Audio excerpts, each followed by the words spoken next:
জয় কুঞ্জ বিহারী জয় রাধা মাধব জয় কুঞ্জ বিহারী জয় রাধা মাধব জয় কুঞ্জ বিহারী জয় রাধা মাধব জয় কুঞ্জ বিহারী জয় গোপীজন বল্লভ জয় গিরিবরধারী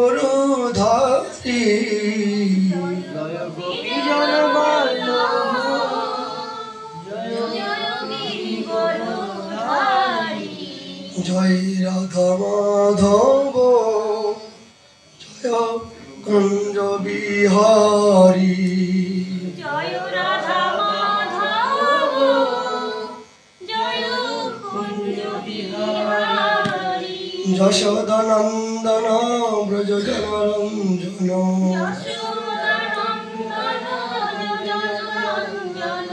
যমুন তীর বনচারী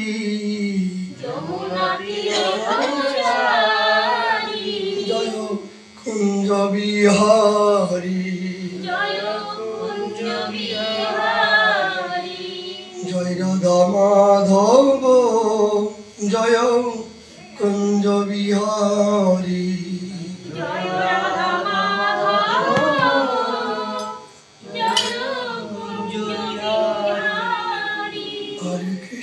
হরে কৃষ্ণ কৃষ্ণ কৃষ্ণ হরে হরে হরে রাম রাম রাম হরে হরে হরে কৃষ্ণ কৃষ্ণ কৃষ্ণ হরে হরে হরে রাম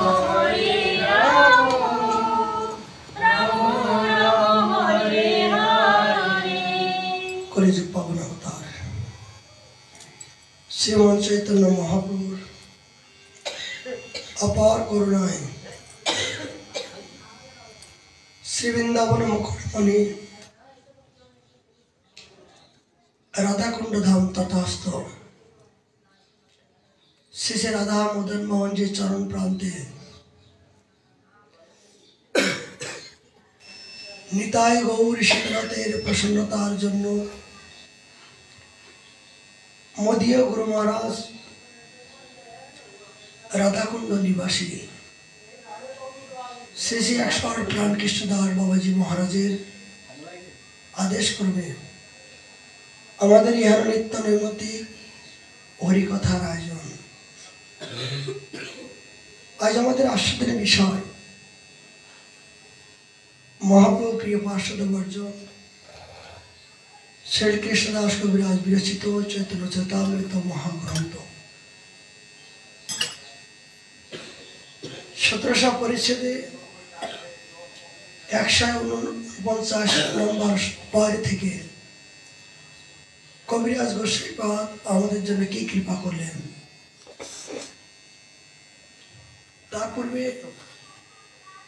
আমাদের নিত্য নৈমিত্তিক নিয়ম বৃন্দাবন মহিনাকীর্তন থেকে পরমানন্দ সরস্বতী পদের কৃপামৃত স্বরূপ একটি শ্লোক আমরা আস্বাদন করার জন্য প্রিয়সী।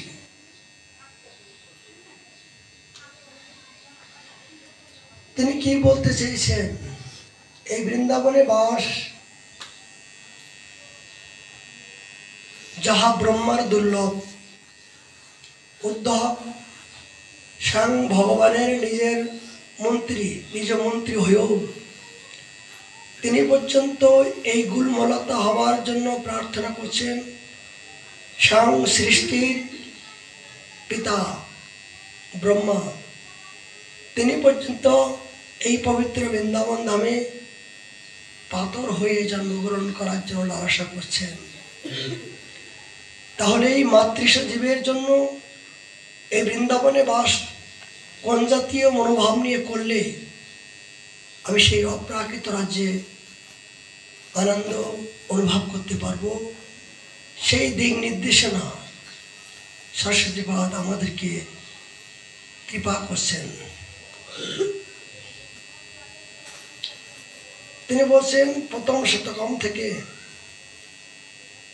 ৭৬ নম্বর শ্লোক, নিষ্কপট রাজ্যকে এবং দিব্য দিব্য রমণীগণকে পরিত্যাগপূর্বক সর্বপ্রকার বিহিত বাসনা রাশিকে অতীব তিক্ত জ্ঞান করত, বিদ্যা কুল ধন জনাদির অভিমান ত্যাগ করিয়া যারা বৃন্দাবনে প্রবিষ্ট হইয়া পুনরায় বাহিরে না আসেন তাহাদিগকে আমি প্রণাম করি। কথাগুলো একটু ঘুরপাস আছে বটেই, এগুলো পণ্ডিতের গ্রন্থ। বাবা আমার মতন এই মূর্খের জন্য নয়। তবু শুধু আপনাদের কৃপা ছাড়া, মহতের কৃপা বিনা কোনো কর্মসিদ্ধি নয়। তিনি বলতে চেয়েছেন নিষ্কপটে,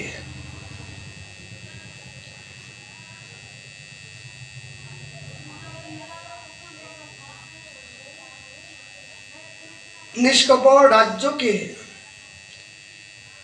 যিনি জড়জগতের রাজ্য ধন সম্পত্তি সবকিছু কুল মান ধন সবকিছু পরিত্যাগ করে, বিষয় বাসনা সবকিছু পরিত্যাগ করে যিনি অপ্রাকৃত বৃন্দাবন ধামে নিষ্ঠা সহকারে বাস করছেন, বৃন্দাবন ধাম বলছেন আমি তাকে প্রণাম করি। বৃন্দাবন ধাম, এই বৃন্দাবন ধামের মালিককে শ্রীমতী রাধারানী। রাধারানী বললেন আমি তাকে প্রণাম করি। শুধু রাধারানী নয়, রূপ গোস্বামীপাদ তিনিও বললেন, তিনি কৃপামৃত স্বরূপ, যে এই বৃন্দাবনে বাস করে যিনি সর্বক্ষণ রাধা গোবিন্দের চরণ প্রার্থনা করেন তাদেরকে আমি চরণ দিয়ে ঢোকে ঢোকে পান করে থাকি।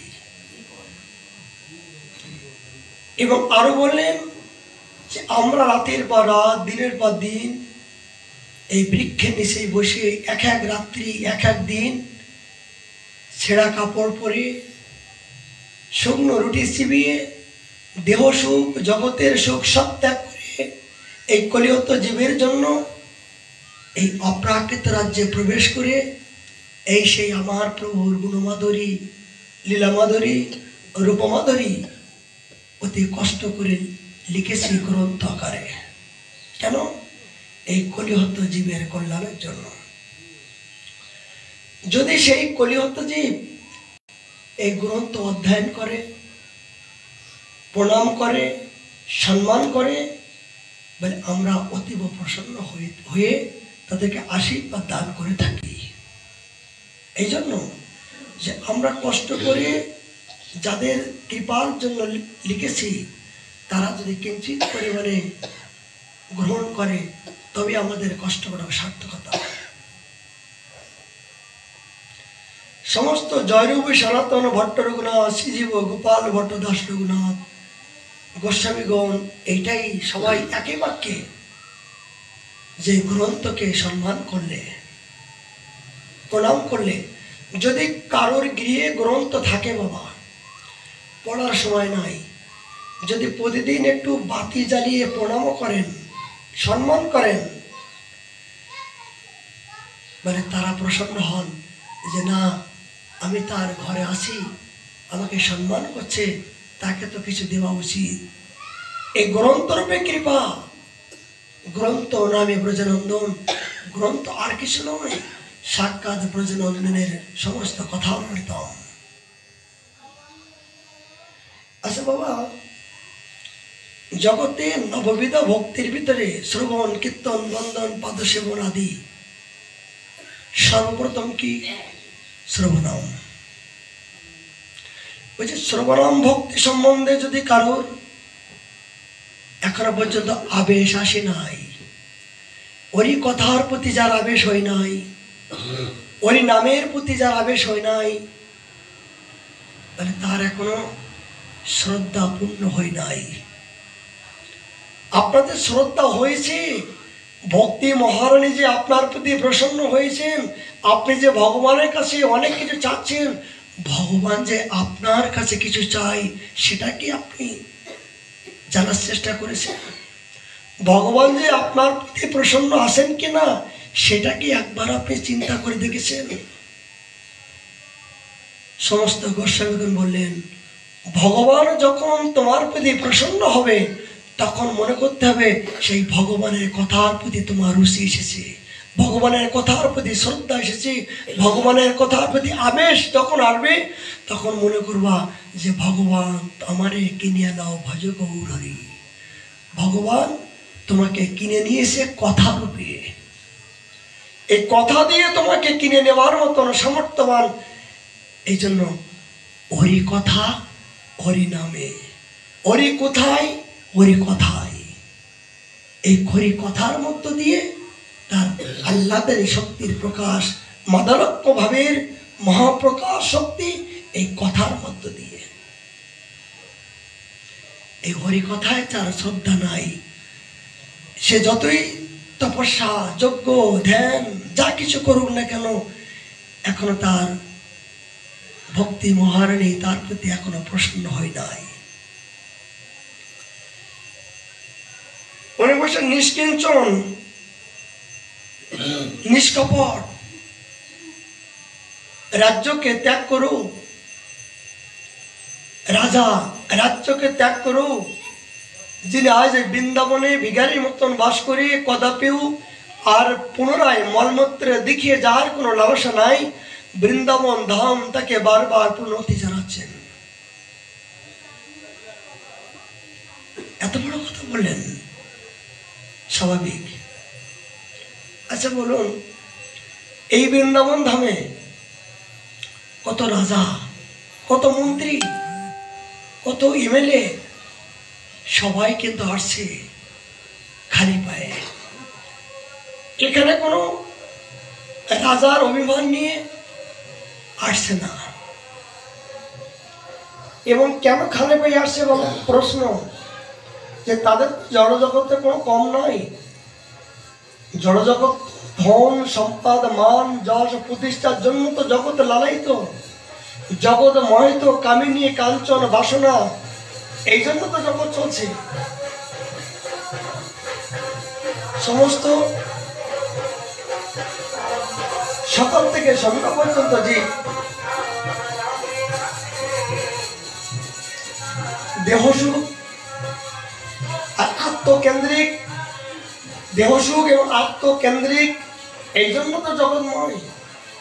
কিন্তু রাজা রাজধীশ তাদের তো সবই আছে দেহসুখ করার মতো, অর্থ সম্পত্তি মান যশ প্রতিষ্ঠা সবই আছে, কিন্তু কেন কেন তারা খালি পায়ে এই বৃন্দাবন ধামে এসে তারা গিরিগোবর্ধন পরিক্রমা করছেন? আর জঙ্গলবাসী যারা নিঃস্ব রিক্ত কাঙাল ছেঁড়া কাপড় পরিধান করে যারা জঙ্গলবাসী হয়ে তারা কাঙাল হয়ে পড়ে আছেন, তাদের চরণ আশ্রয় করে আমাকে আশীর্বাদ করো। বুঝতে পারছেন? রাজা রাজধীশ সবকিছু ত্যাগ করে ভিখারির কাছে এসে ভিক্ষা চাচ্ছেন কি জন্য? জড়জগতের সবকিছু থাকার পরও তিনি দুঃখী, তার ভিতরে সুখের লেশ নাই। জড়জগতে সম্পত্তি মান যশ সবই আছে, কিন্তু থাকার পরও মনের সুখ তার নাই। এই মনের সুখ পাওয়ার জন্য আজ চলে আসছেন ত্যাগের কাছে। যতক্ষণ পর্যন্ত ত্যাগের আশ্রয় জীব গ্রহণ না করবে এবং ত্যাগের আশ্রয় গ্রহণ করে যখন ভজনকে আশ্রয় করবে, প্রকৃত হরি ভজন রূপে যারা আশ্রয় করবেন, তখন একমাত্র জীবনে সুখের সন্ধান পাবে। এছাড়া জগতে এই জড়জগতের মধ্য দিয়ে কোনো সুখের লেশ মাত্র নাই, শুধু আছে প্রবঞ্চনা আর দুঃখ দুর্দশা। এই জন্য সমস্ত রাজা রাজধীশ পর্যন্ত তারাও যারা জানতে পেরেছেন যে না, আমি সারা জীবন এই জড়জগতের জন্য রাজা হয়েছি বটে, কিন্তু আমি একজন দাস, আমি জগতের কর্তব্য কর্মার জন্য করেছি বটে, হয়েছি বটে, কিন্তু এটা আমার উপাধি নয়, এটা আমার কর্তব্য নয়। সারা জীবন এই উপাধি আমি নিয়ে থাকতে পারবো না। আমাকে একদিন সমস্ত সব কিছু রেখে আমাকে একদিন চলে যেতে হবে শ্মশান ঘাটে। নিজের গন্তব্যস্থানে নিজের বাড়ি আমাকে যেতে হবে। যে ব্যক্তি জানতে পেরেছেন তিনি একমাত্র বুদ্ধিমান, তিনি চতুর।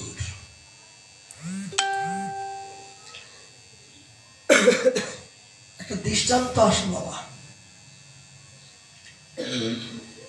কামমণি সিদ্ধ বাবা তিনি যখন ভজন করছিলেন, রাজস্থানের রাজা তিনি আসলেন রাজবেশ ধারণ করে বাবাকে দর্শন করার জন্য। বাবা তখন কামমনে গিয়েছিলেন মাধবগিরি করার জন্য। মাধবগিরি ভিত্তি করে তাদের জীবন, মানে গুফার ভিতরে দেখবেন কামমনে যখন যাবেন বাবার কুঠিয়া দেখবেন গুফার ভিতরে, মাটির নিচে গুফা আছে, সেখানে তিনি ভজন করত।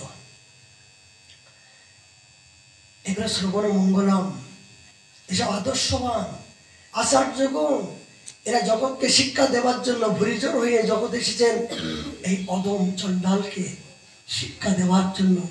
যে দেখ ভজন কারে বলে, আর কোন জাতীয় ত্যাগ করলে শ্রী ভগবান তার কাছে পরাজয় স্বীকার করে, সেটাই তারা জীবনে আচরণ করে জগৎকে দেখাই দিয়েছেন। কোথায় ভজন আর কোথায় জগৎ। বাবা যখন মাধবগিরি গেছেন, বাবা জানতে পারলেন যে রাজামশাই বাবার কুটিয়া এসে দর্শনের জন্য তিনি অপেক্ষা করছেন। বাবা জানতে পেরে সমস্ত কামমনে ব্রজবাসীকে বললেন, আমাকে বাঁচাও, আমাকে বাঁচাও, চিৎকার করছে। মানে কি হলো বাবা, কি হলো? আমার ঘরে আগুন লেগে গেছে, আমার ঘরে আগুন লেগে গেছে, আমাকে বাঁচাও। বলছে বাবা তোমার ঘর তো অনেক দূরে, 2 কিলোমিটার দূরে, তুমি এখানে মাধবগিরি ভিক্ষার ঝুলি তোমার হাতে, কোথায় আগুন লাগছে? বলে আমার জড়জগতে আগুন লাগেনি, আমার ভেতরের ঘরে আগুন লাগছে। মানে জড়জগতের আগুন লাগলে দেখা যায়, তোরা দেখতে পাস, কিন্তু আমার ভিতরের ঘরে আগুন লাগছে, তোদের দেখাতে পারবো না। পারলে ওই ঘরে আগুন লেগে গেছে, তোরা যেই দেখ। কি তাদের অনুভব।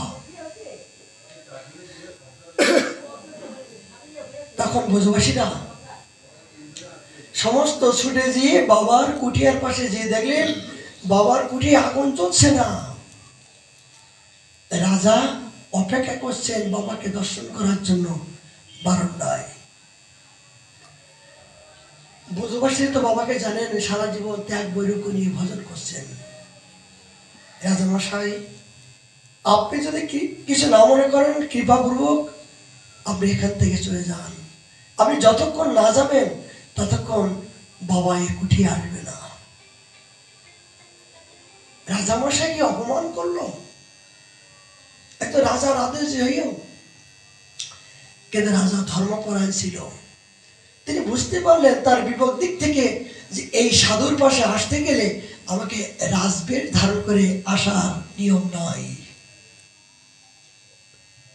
যেমন পুতনা, তিনি জানতে পারলেন যে আমাকে ভগবানকে ঠকাতে হবে, কিন্তু ওখানে ঠকাতে গেলে আমার এই অসুরিক প্রবৃত্তি নিয়ে গেলে তো আমি ঠকাতে পারবো না। তাহলে কি করতে হবে? যে দেশে যে দদাচার, যেখানে যে আচার, যেখানে যে সমাজ পরিস্থিতি, সেখানে সেই বেশ নিয়ে আমাকে যেতে হবে। তাই পুতনা সাধু বেশ ধারণ করে ভগবানের কাছে গিয়েছিলেন। এই সাধু বেশ ধারণ করে গিয়েছিলেন বলে ভগবান তাকে করুণা করে তাকে ধাত্রী মাতৃরূপে তাকে স্থান দিলেন। রাজা বুঝতে পারলেন যে আমাকে এই বেশে এখানে আসা ঠিক হয়নি। বিবেকরূপী সাধুর পরশে, সাধুর আবাসে, ভজনের প্রভাবে অজ্ঞান ব্যক্তি পর্যন্ত তিনি প্রকৃত জ্ঞান প্রকাশিত হয়ে যায়। কেন? এই ভজনরূপী আভাস তিনি স্পর্শ করেছেন, তাই তিনি প্রকৃত সত্যকে জানতে পারলেন অনুভবের মধ্য দিয়ে যে আমার এখানে এই বেশ নিয়ে আসা আমার পক্ষে ঠিক হয় নাই। কে জানানো? ওই বাবার ভজনের অনুভবে তার ভিতর থেকে জানাই দিল, আরে তুই কোথায় জড়জগতের রাজা, আর তুই আজ যার কাছে এসেছিস সে বিশ্ব ব্রহ্মাণ্ডের রাজা। সে বিশ্ব ব্রহ্মাণ্ডের রাজার কাছে আসতে গেলে তুচ্ছ বস্তুর এই মায়া মোহ অহংকার নিয়ে আসলে তাকে অপমান করা হয়। তাকে বিবেক রূপে জানিয়ে দিলেন। রাজা চলে গেলেন। কিছুক্ষণ পরে বাবা আসলেন, এসে বললেন, শোনো, এই রাজা রূপে যে ব্যক্তি যেখানে দাঁড়িয়েছিল ওখানে গোবর ছিটে দিয়ে আমাকে পরিষ্কার করে দাও, তা নাহলে আমি ওখানে যেতে পারবো না। দেখেছেন? বলে রাজা যেখানে দাঁড়িয়েছিল সেখানে গোবর দিয়ে জল দিয়ে ছিটে দাও, তাহলে আমি যেতে পারবো না। সত্য তাই করলো, গোবর জল দিয়ে ছিটা দিয়ে পরিষ্কার করলো। তবেই বাবা ভিতরে গিয়ে ভজন শুরু করলো। কিছুদিন পরে সেই রাজস্থানের রাজা রাজবেশ পরিত্যাগ করে ভিখারির বেশ ধারণ করে বাবার কাছে মাথা নিচু করে যখন এসেছিলেন, বাবা তখন প্রসন্ন হয়ে বলেন, বাবা আমরা হলাম ভিখারি। ভিখারির পাশে আসতে গেলে ভিখারি হয়ে যদি কোনোদিন আসতে পারো তবেই হয়তো ভিখারির কৃপা পেতে পারো, কেননা এগুলো বিষয়ের দেখলে আমাদের সেই ত্যাগের ভাবনাগুলো নষ্ট হয়ে যায়। এই জন্য তো গভীর জঙ্গল আসি, জড়জগতের কারোর প্রতি আমাদের চাওয়া পাওয়া আকর্ষণ নাই। জগতের সাথে সাধুর কি লেনাদেনা? যারা সাধক তাদের পূর্বের কথার সাথে কোনো লেনাদেনা নাই।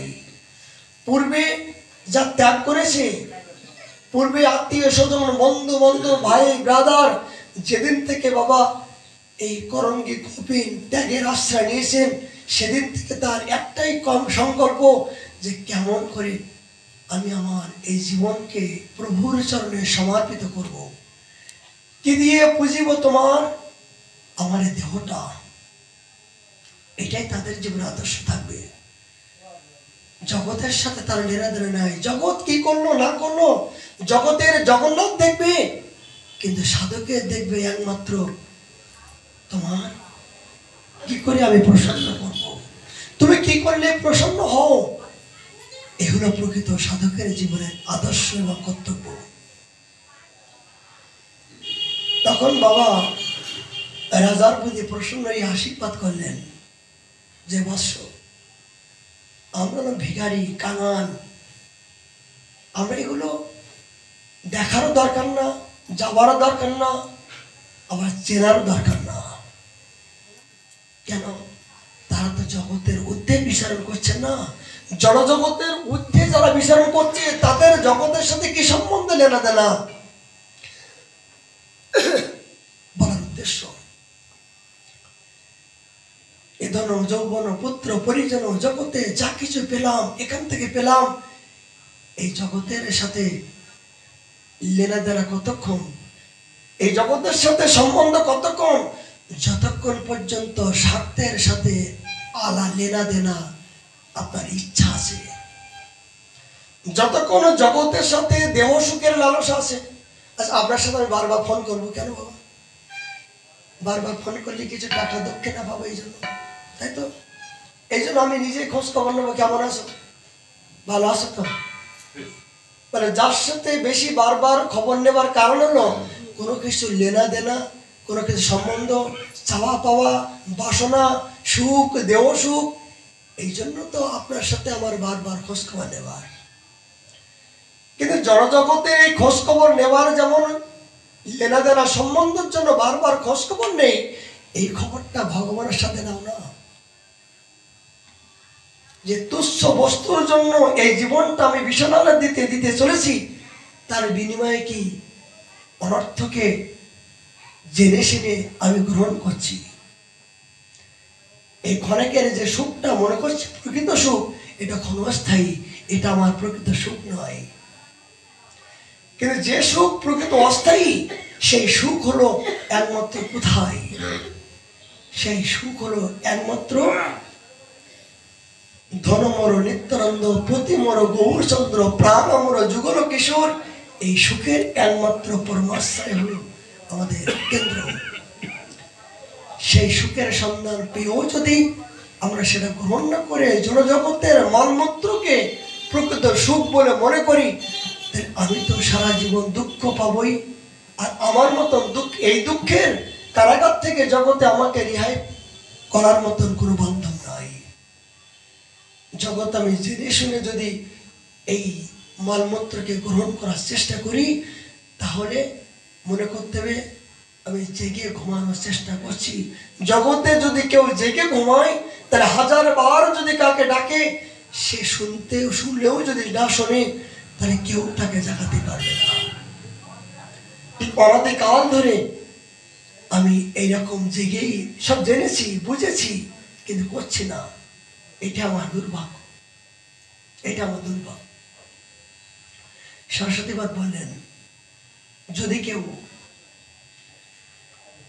এই জড়জগতের সুখ সব কিছু ত্যাগ করে বৃন্দাবনে বাস করে, কোন ক্রমে যদি বৃন্দাবনের বাইরে না যান, শেষ নিঃশ্বাসটুকু যদি এই বৃন্দাবনে ত্যাগ করার জন্য জীবনে সংকল্প করেন, বৃন্দাবন বসেন, আমি তার বন্দনা করি, আমি তার পূজন করি, আমি তার সম্মান করি, তার চরণ ধুয়ে আমি ঢোকে ঢোকে পান করি। কেন? ও আমাকে ছাড়া জগতে আর কিছুই জানে না, আর কিছু জানতে চায় না। এই হলো প্রকৃত ধামনিষ্ঠা, আর এই হলো প্রকৃত রাধানিষ্ঠা। সাধকের জীবনে এই হলো প্রকৃত কর্তব্য, কর্ম, উদ্দেশ্য। মহাপ্রভু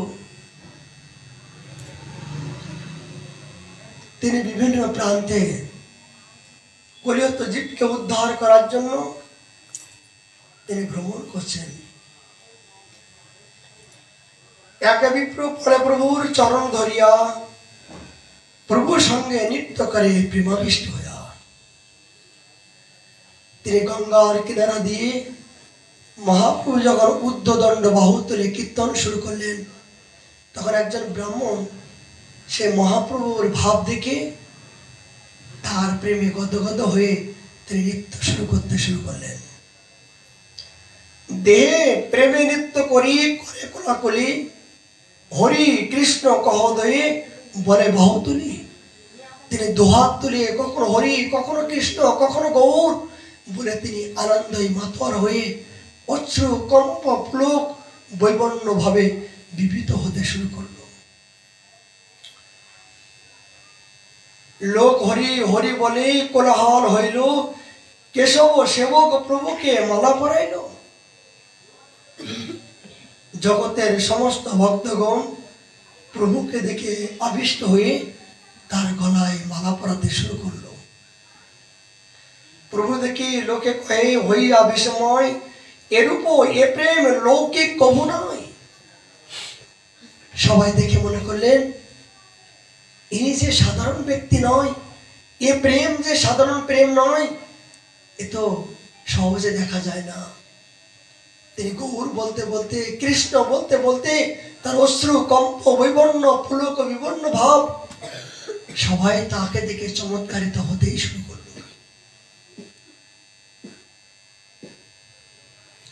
যাহার দর্শন লোক প্রেমে মর্ত হইয়া হাসে কান্দে নাচে গায় কৃষ্ণ নাম রিয়া। সবাই ছুটছে এই কৃষ্ণ প্রেমে, সবাই ছুটছে।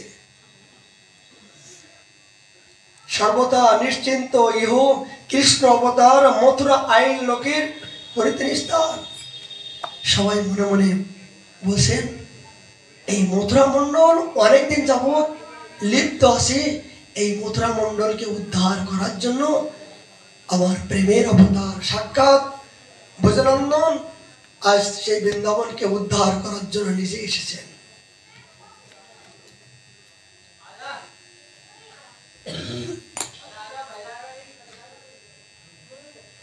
তবে মহাপ্রভু সেই ব্রাহ্মণে লইয়া তাহারে পুষিলা কিছু নিবৃত্তি বসিয়া। আর্য সরল তো বৃদ্ধ ব্রাহ্মণ কাহা হইতে পাইলে তুমি এই প্রেম ধন?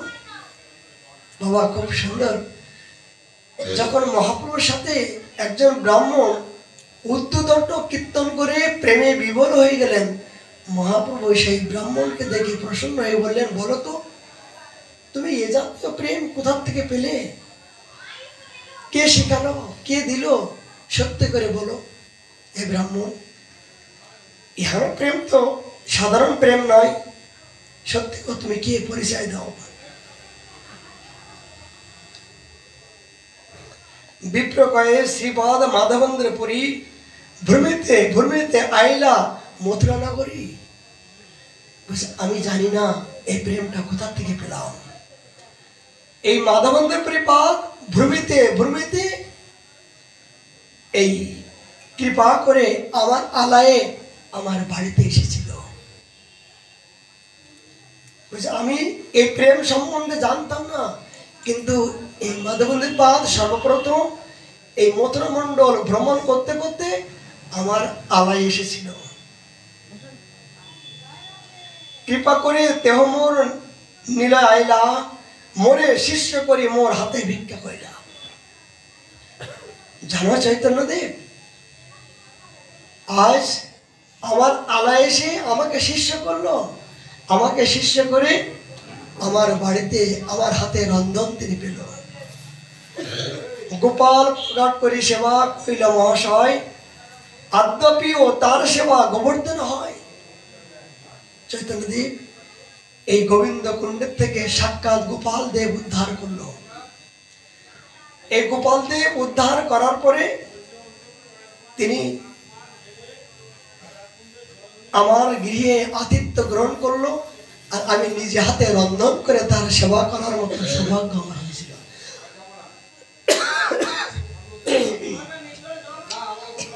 শুনি প্রভু কইল তার চরণ বন্ধন, ভয় পায়া প্রভু পাই পড়িল ব্রাহ্মণ। কথাগুলো শ্রবণ করবেন। চৈতন্য চরিতামৃত আমাদের কি বলছেন? কার কৃপায় আজকে বৃন্দাবন পেলাম?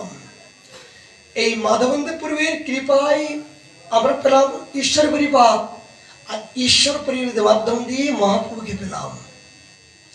সেই আমাদের মাধবেন্দ্র পাদ সর্বপ্রথম বৃন্দাবনে আসলেন এবং কোথায় আতিথ্য গ্রহণ করলেন, কেমন করে বৃন্দাবন পেলাম, তার গুহ্যতম রহস্যময়। তিনি বললেন, মোরে শিষ্য করে মোর হাতে ভিক্ষা কইলা, গোপাল প্রকাট করে সেবা কইলা। এই গোবিন্দ কুণ্ডকে গোপাল প্রকাট করে আমার হাতের আতিথ্য বা সেবা গ্রহণ করছিল। অদ্যপেও তার সেবা গোবর্ধন হয়, শুনি প্রভু কইল তার চরণবন্ধন। জানো, এই মাধবেন্দ্র পরিবার এই কুণ্ডের থেকে যে গোপাল উদ্ধার করছিলেন, সে গোপাল এখনো পর্যন্ত এখানে সাক্ষাৎ আছেন, সেই সেবা চলছে। মহাপ্রভু শুনে অবাক হয়ে গেলেন, ও আমার পরম গুরু দাদুগুরু আজ এই বৃন্দাবনে এসে গোপালদেবকে উদ্ধার করেছেন, আমি শুনেছি, কিন্তু আমি কিনারা পাইনি। মহাপ্রভু শুনিয়া সেই ব্রাহ্মণকে চরণ ধরে বললেন, তুমি আমার গুরু। ভয় পায়া প্রভু পাই পড়িল ব্রাহ্মণ, প্রভু কয়ে তুমি গুরু আমি শিষ্য প্রায়। গুরু হইয়া শিষ্যে নমস্কার না জোড়ায়। আচ্ছা, এখানে প্রশ্ন বাবা, যে মাধবেন্দ্র শিষ্য হচ্ছেন এই ব্রাহ্মণ, আর মহাপ্রভু সেই ব্রাহ্মণকে গুরু জ্ঞানে সম্মান করছেন কেন?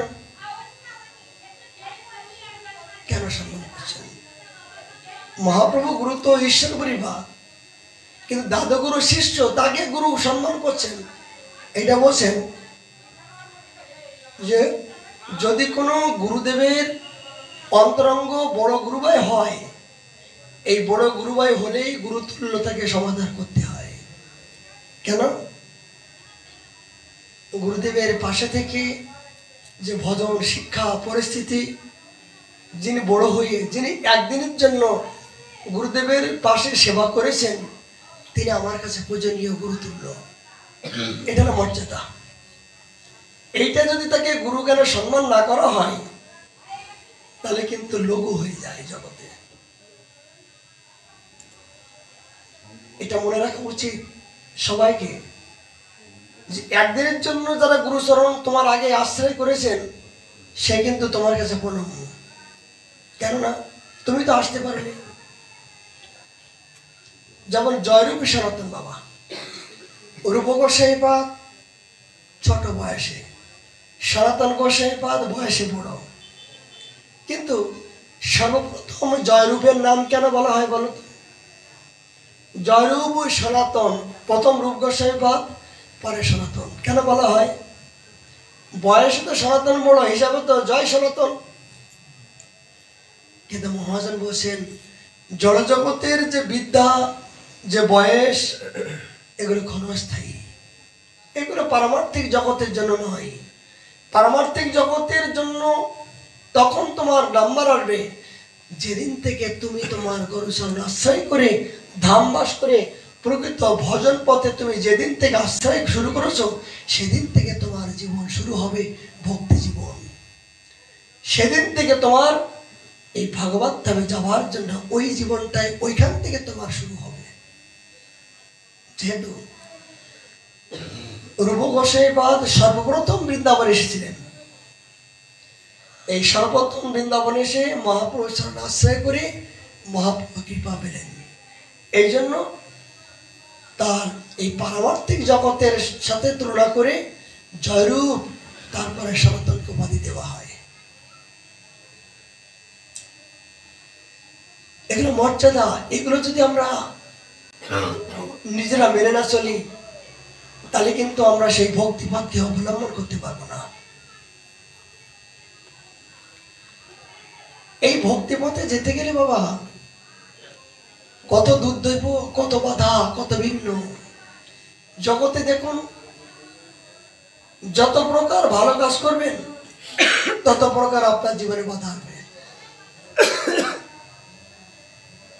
অপকর্ম কাজ করুন, আপনার পাশে কেউ বাধা সৃষ্টি করবে না, সবাইকে স্বাগত করবে, কত বন্ধু আসবে। কিন্তু ভালো কর্ম যখন করেন তখন আপনার বাধা বাধা বিপত্তি, এমন পর্যন্ত ভালো কর্ম যখন করবেন দেবতারা পর্যন্ত, ঋষিরা পর্যন্ত, ব্রহ্মর্ষি পর্যন্ত আপনাকে বিভিন্ন রূপ ধারণ করে বাধা সৃষ্টি করবে। কেন বলে দেবতারা পর্যন্ত বাধা সৃষ্টি কেন করছে? করছে এই জন্য যে আজকে দেবতা হয়েও এই পরম সম্পত্তির অধিকার হতে পারলাম না, তুই মানব হয়ে আজ এই সম্পত্তির অধিকার হয়ে আমার প্রভুর চরণে তুই আত্মসমর্পিত হতে যাচ্ছিস, যাতে তুই না যেতে পারিস। দেবতারা পর্যন্ত মাধুর্য করেন এই ভজনকে দেখে, এই মনুষ্য জীবনের ভজনকে দেখে দেবতারা পর্যন্ত, ঋষিগুলো পর্যন্ত তাদেরও মাধুর্য হয় যে আমরাও দেবতা হয়েও যারা করতে পারলাম না, দেবলোক পিতৃলোক মানে মাধুর্য করার পরও যদি যখন আর পারে না, যদি সেই সাধকের ঐকান্তিক শ্রদ্ধা নিষ্ঠা যদি ঐকান্তিক থাকে, যখন পারে না, ঠাকুর মশাই বললেন দেবলোক পিতৃলোক পাই তারা মহাসুখ, সাধু সাধু বলে লক্ষণ। বুঝতে পারলেন যে আপনার জীবনে অনর্থ নিবৃত্তি যখন আসবে তখন আপনার বিভিন্ন প্রকার বাধা বিপত্তি আসতে থাকবে। কিন্তু শত বাধা বিপত্তিগুলো অতিক্রম করে যদি কৃষ্ণ চরণে যদি আপনার অহেতুক শ্রদ্ধা বিশ্বাস থাকে, দেবতারা বলছেন আমরা পর্যন্ত তার বন্দনা করার জন্য, তারা যখন যাবার ভগবান ধামে যাবার সময় হয় মানে দেবলোক পিতৃলোক তারাও মহাসুখ পেয়ে আনন্দ পেয়ে তারা পর্যন্ত বন্দনা করার জন্য যে আমরা এত কিছু থেকেও আমরা করতে পারলাম না, একজন মানব হয়ে আমার প্রভুর শরণাপন্ন হতে যাচ্ছে, আমরা আরতি করি। এই আরতি করলে কি হয়? যদি তাকে সম্মান করলে তিনি যদি আমাদের মতন দেবতাদের দৃষ্টি দান করেন, তবে কোনো না কোনো জন্মে হয়তো এই মানব হয়ে ধরাধামে এই ভজনযোগ্য দেহ আমি পেতে পারবো। কথাগুলো বুঝতে পারছেন? যে দেবতারা পর্যন্ত অপেক্ষা করছেন যে যদি যারা ভজন করে ভগবত ধামে চলে যাচ্ছেন তাদেরকে যদি আমরা সম্মান আরতি করি, তাদের করুণায় হয়তো করুণা কোনো জন্মে এই ধরাধামে যেয়ে আমি মানব কুলে হয়ে আমি ভজন যোগ্য দেহ পাবো। এই যে সৃষ্টির সেরা মানব, দুর্লভ সৃষ্টির সেরা মানব পেয়েও এই ভজন যোগ্য দেহ পেয়েছি, এটা দেবতারা পায় নাই, ঋষি পায় নাই, মুনি পায় নাই, তপস্বী পায় নাই, জ্ঞানী পায় নাই, কোনো বুদ্ধিজীবী পায়নি, কোনো কৃমি কীট লতা পাতা পর্যন্ত এই ভজন করব এই মনোবৃত্তি এই দেহটা তারা পায় নাই। একমাত্র এই মানব দেহের জন্য এই ভজন করার মতন দেহটা আমি পেয়েছি। কিন্তু এই জীবনে যদি ভজন না করি তাহলে আমি কিন্তু প্রকৃত মনের আনন্দ কদাপিও পাবো না। একজন 12 বছর ধরে ভগবানের সেবা করছেন, বিগ্রহ সেবা 12 বছর ধরে। 12 বছর সেবা করলে কি হয়? এক কাল হয়। তা 12 বছর যদি নিয়ম করে কোনো ভগবানের কোনো অঙ্গ আপনি সেবা করেন তাহলে আপনি সিদ্ধি লাভ করবেন, যদি নিষ্ঠা সহকারে। যদি 12 বছর নিয়ম করে আমি শ্রবণ করবো, নিয়ম করে যেটা আমার নিয়ম একটাই থাকবে যে আমি 1 ঘন্টা করে শ্রবণ করবো 12 বছর, এই একটা নিয়ম যদি নববিধা ভক্তির মধ্য দিয়ে যদি একটা নিয়ম 12 বছর একাধিক ক্রমে আপনি নিয়ম করে করতে পারেন তাহলে ওই নিয়মের মধ্য দিয়ে আপনি সিদ্ধি লাভ করবেন। এটি সত্য, কোন একটা অঙ্গ। এই সাধক 12 বছর ধরে তিনি ভগবানের বিগ্রহ সেবা করছেন, কিন্তু অনুভূতি কোন আনন্দ উপলব্ধি করতে পারছেন না। একদিন 12 বছর পূর্ণ হয়ে গেল, মনে বলছেন প্রভু সারা জীবন তো তোমার সেবা করলাম, তোমার চরণে আত্মসমর্পণ করলাম, ধূপ বাতি আদি সবকিছু তোমাকে দর্শন করলাম, কিন্তু তুমি অজ্ঞান করো কিনা সেটা তো আমি অনুভব করতে পারছি না। আজকে আমি দেখবো যে এই যে ধূপের গন্ধ আরতির গন্ধগুলো তোমার সম্মুখে যে আমি বারবার ঘোরাই।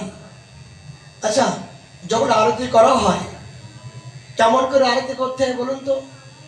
আমরা যে আরতি করি যে বারবার যে বাবা যে ঘোরাই নিচের তো ওপরে, এটা ঘোরানোর নিয়ম আছে। আরতি শব্দের অর্থ কি? সম্বোধন করা, ভগবানকে সর্বোপরি সম্মান হলো আরতি। এই আরতি কি? যখন আরতি করবেন ভগবানের চরণে 4 বার, বক্ষস্থলে 2 বার আর মুখমণ্ডলে 1 বার, কতবার হলো? 7 বার। আর সর্বাঙ্গে 7 বার। এটা হলো নিয়ম। চরণে 4 বার, বক্ষমণ্ডলে 2 বার, মুখমণ্ডলে 1 বার, এই 7 বার, আর সর্বাঙ্গে 7 বার। একটা অঙ্গ ধূপ দীপ শঙ্খ চামর বস্ত্র সব একই হিসাবে এগুলো আরতি করা নিয়ম। এই সাধক যখন আরতি করতে করতে গিরিধারীর 12 বছর সেবা করে যখন কোনো অনুভব পাচ্ছেন না, একদিন তার মনে উদয় হলো, শ্রবণ করেন ভালো করে একটু ভক্তমান, যে ভগবানের নাক চেপে ধরলেন। এরকম নাক চেপে ধরছেন কেন? যে প্রভু সারা জীবন তো তুমি আরতি অঘ্রাণ করো, তোমার যখন মুখমণ্ডলে নিয়ে যাই তখন তুমি তো অঘ্রাণ করো, এটা শাস্ত্রে আছে। তা তুমি যে আরতিটা গ্রহণ করো কিনা সেটা আমি দেখতে চাই। কি করলেন? ভক্ত ভগবানের যখন নাক চেপে ধরলেন তখন ভগবান থাকতে পারলেন না, ভগবান থাকতে পারলেন না, প্রকাট হয়ে গেলেন। কি প্রভু তুমি এতদিন তোমাকে ভজন করলাম, তোমাকে সাধন করলাম, তুমি কোনো কিছু অনুভব দিলে না, আজকে নাক চেপে ধরলাম, তা তুমি প্রকাট হলে কেন? বলছি এতদিন তুই আমাকে সেবা করেছিস, বিগ্রহ রূপে, পাথর রূপে, কিন্তু সাক্ষাৎ রূপে তুই আজকে অনুভব করলি যে আমি যে সাক্ষাৎ, আমাকে নাক চেপে ধরলে আমি যে নিঃশ্বাসটা নিচ্ছি কিনা এই বিশ্বাসটুকু তোর হয়েছে, এই শ্রদ্ধাটা পরিপূর্ণ হলো বলে এই জন্য আমি তোর কাছে প্রকাট হতে বাধ্য হলাম। বলছি এতদিন তোর কাছে আমি প্রকাশ ছিলাম, তোর আমি সেবা গ্রহণ করছি, কিন্তু সেটা তুই বিগ্রহ মনে করেছিস, আমি কাঠ পাথর ছাড়া আর কিছু মনে করিসনি।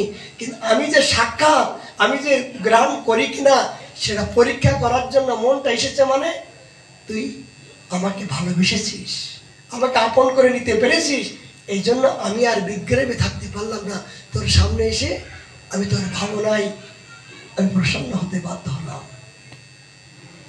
কখন হয়? এই 12 বছর পূর্ণ হবার পরে ভগবান তাকে কৃপা করলেন। এই জাতীয় কখন শ্রদ্ধা হয়?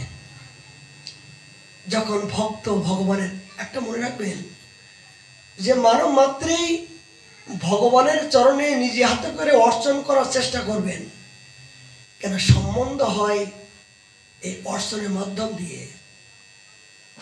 ভজনের নববিধা ভক্তির মধ্য দিয়ে যে কোনো অঙ্গ, একটা অঙ্গ নিজে হাতে করে ভগবানের প্রসন্নতার জন্য আপনি করার চেষ্টা করবেন, করলে কি হবে? এটা হলো আদান প্রদান, সম্বন্ধ। এই দেওয়া নেওয়া না হলে কিন্তু ভগবান আপনাকে দেবই না। আপনি তো ভগবানকে চাইছেন, কিন্তু আপনি কি দিচ্ছেন? আপনি তো কিছু দিন, শ্রদ্ধা অঞ্জলি দিন, মন দিন, অর্পিত করুন, তবেই তো ভগবান আপনার দিকে এই ভাবনাটা উপলব্ধি করবে।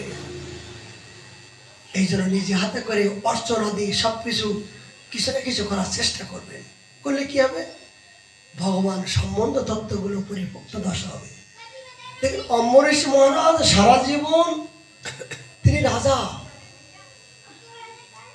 কিন্তু স্বয়ং রাজা হয়েও ভগবানের মন্দিরের বাসনগুলো পর্যন্ত তিনি নিজে হাতে করে মাজতেন। তার এতগুলো স্ত্রী, এতগুলো ঝি চাকরানি আসে, তাদের তো বলতে পারতো না, তাদের তো বলতে পারতো এগুলো পরিষ্কার করো, ঝাড়ু দাও, অভাব তো নাই, কিন্তু নয়। সেবাটা নিজের, প্রাণের সেবা, ভগবানের সেবা প্রাণ থেকে করতে হয়, নিজের থেকে করতে হয়। এখানে কোনো মাধ্যম চলে না, ভালোবাসার কোনো মাধ্যম চলে না।